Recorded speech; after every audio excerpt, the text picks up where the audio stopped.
Bienvenue à tous.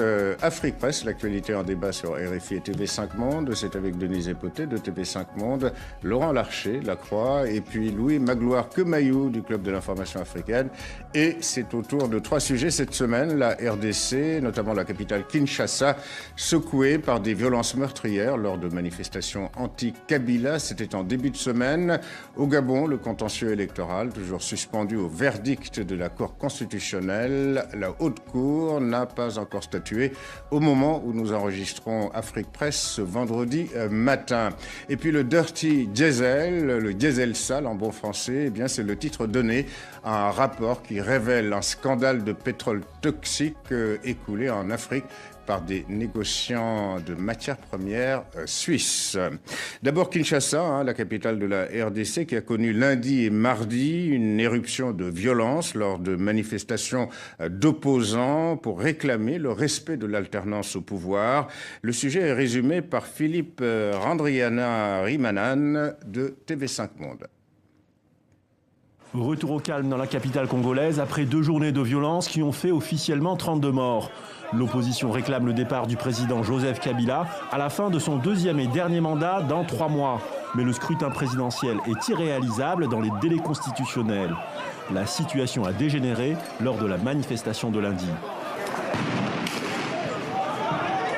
Si le président de la République veut détendre la situation, donc en se prononçant clairement qu'il n'est pas candidat, peut-être que ça peut permettre à ce que les partis politiques puissent aussi mettre un peu de l'eau dans leur vin et qu'on peut sauver des vies humaines.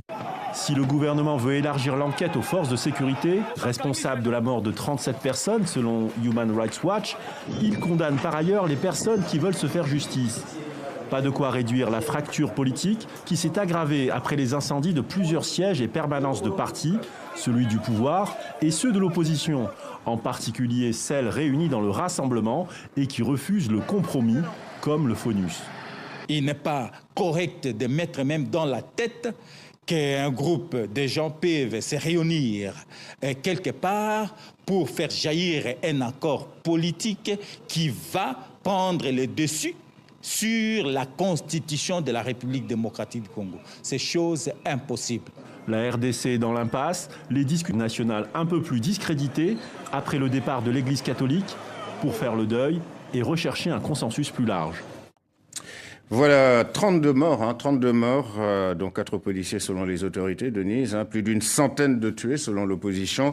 Le bilan de ces violences de Kinshasa est très lourd. Le président Joseph Kabila a déploré mercredi dans un communiqué, il n'est pas intervenu à la télévision ni à la radio, donc dans un communiqué il a parlé de graves assassinats et promis des enquêtes, mais le président congolais, Kabila, donc est resté silencieux sur les causes de cette contestation, c'est-à-dire le refus d'une partie du peuple congolais de le voir rester au pouvoir au-delà du 19 décembre, au terme donc de son 2e mandat autorisé par l'actuelle constitution de la RDC. Oui, c'est vrai, nous l'évoquions déjà la semaine dernière, vous vous rappelez, sur ce plateau, Hassan Diop, le fait que, au vu de ce qui s'est passé au Burundi, au Congo, mais également au Rwanda, Kabila aurait tort de ne pas tenter de se maintenir au pouvoir. C'est vrai, il ne s'est jamais prononcé, mais son entourage ne fait aucun mystère de la volonté de se maintenir au pouvoir au-delà du 19 décembre. Et aujourd'hui, on voit bien que les opposants qui ont refusé de participer au dialogue national, qui est une vraie mascarade, ces événements, cette répression leur donne raison.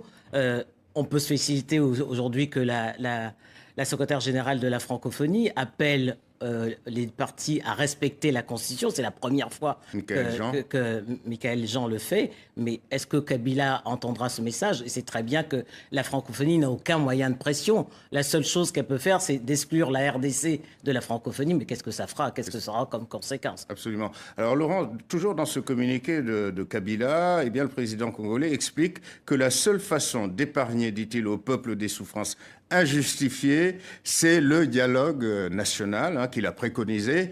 Or, ce forum politique est rejeté par les principales forces de l'opposition et même l'Église catholique s'est retirée finalement du forum cette semaine, Laurent. Oui, absolument. Mardi, l'Église a annoncé ne plus vouloir participer à ce forum parce que les conditions d'un dialogue sain, d'un dialogue respectable et respectueux des droits de tous n'étaient plus réunies. J'ajoute que, évidemment, la tension au Congo est extrêmement inquiétante. Enfin, à ce stade, moi, je ne vois pas du tout ce qui va se passer. Vraiment, on est dans un affrontement, dans un bras de fer total. Le régime en place est absolument résolu à se tenir par tous les moyens. Nous avons vu la manière dont la police s'est comportée. Enfin, les images que nous avons tous vues, ces policiers qui tirent à balles réelles sur la foule, devant et aux yeux de tous. On a là vraiment un régime qui est totalement qui s'engage sur une voie à la burundaise et devant lequel la population semble totalement isolée et désarmée, absolument. Et il y a l'intimidation aussi des médias. Hein. On a vu des journalistes étrangers, l'AFP, RFI, pour ne pas les nommer, convoqués et maintenus pendant 5 heures oui, enfin, dans des bureaux de police. En tout cas, moi je suis frappé, on assiste comme à une forme de prise d'otage d'une population par un clan qui est décidé, encore une fois, à se maintenir au pouvoir. L'opération avait plutôt réussi en 2011, donc évidemment, il se dit qu'il n'y a pas de raison que cela ne se poursuive pas, d'autant qu'on ne voit pas vraiment comment la communauté internationale va pouvoir intervenir de manière claire pour protéger, au fond, les droits des citoyens contre un pouvoir qui leur refuse ces droits-là. Et si on comprend bien Louis Kabila, je reviens à sa déclaration, pour épargner au peuple des souffrances injustifiées, il faut que tout le monde accepte son dialogue, il faut que tout le monde accepte également les conclusions de ce forum, c'est-à-dire repousser le calendrier électoral, c'est-à-dire accepter ce glissement et éventuellement ce que la haute juridiction congolaise a déjà admis, c'est que M. Kabila reste au pouvoir jusqu'à la désignation de son prochain successeur, dans plusieurs mois, voire années. Oui, non, mais il faudrait aussi que tout le monde ait le sens de l'histoire, parce que, mine de rien, ce qui se joue, c'est l'illégalité totale qui est en train de planer sur la RDC. Grâce aux accords de Sun City de 2002, on est arrivé à mettre en place en RDC des institutions démocratiques qui ont conduit à la première élection considérée comme démocratique du pays et qui a porté Joseph Kabila à la tête de ce pays.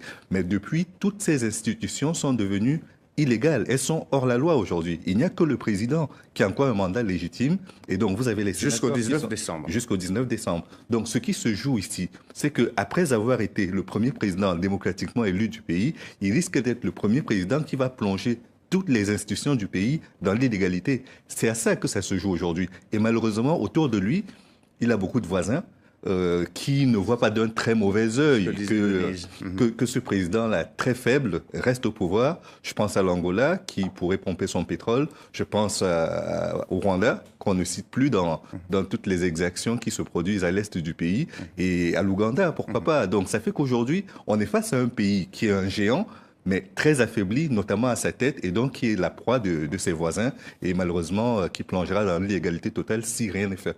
Alors, faut-il donc dire, apparemment, Denise, que l'on s'achemine vers la même et tragique impasse en RDC qu'au Burundi, avec le troisième mandat présidentiel contesté de Pierre Nkurunziza et cette impuissance de la communauté internationale à agir. Parce que, comme le rappelait justement lui, après les accords de Sun City, les choses avaient été très claires. La Constitution prévoyait que si l'élection ne se tenait pas, l'intérim était assuré par le président du Sénat. Or, aujourd'hui, plus personne ne fait état de cette clause, de cet article de la Constitution, puisque Vital Kamerhe, qui a assisté au dialogue national, a entériné le fait que l'élection soit repoussée et que dans le nouveau calendrier, ce soit le scrutin présidentiel qui arrive avant le législatif et local. Donc, ce compromis, d'ailleurs, fait qu'aujourd'hui, au sein de l'opposition, Vital Kamerhe est présenté comme un traître. Comme un traître, absolument.